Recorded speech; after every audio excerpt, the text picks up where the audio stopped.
Sextant was invented in the 1600s and was put into a wide practical used by the seafarers during the 1700s. This instrument has been used by the mariners for navigation to determine the latitude. Nowadays, many navigators are used to train themselves in celestial navigation. As an option to fix latitude problem in the event of GPS failure while underway on the vast oceans.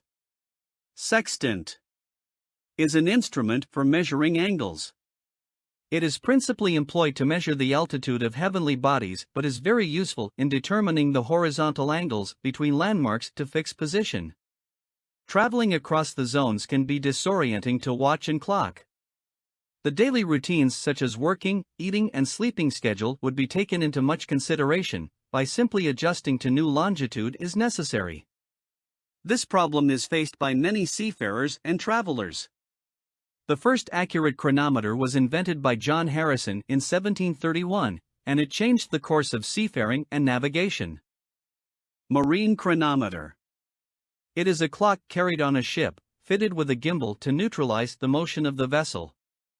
It is made with a very superior workmanship and of accurate design, having a variable lever and a compensated balance wheel.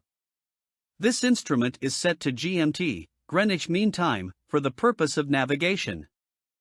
Ship's standard chronometer requires that they should never be moved about the ship. When taking observations of celestial bodies from various positions on deck, take with a watch to take the time of observations. Nautical Almanac is a navigational aid that describes the position of the celestial bodies, such as sun, moon, stars and planets. It helps the navigator to determine their ship's position at sea, by making astronomical calculations, from its astronomical data contains. Thank you for watching.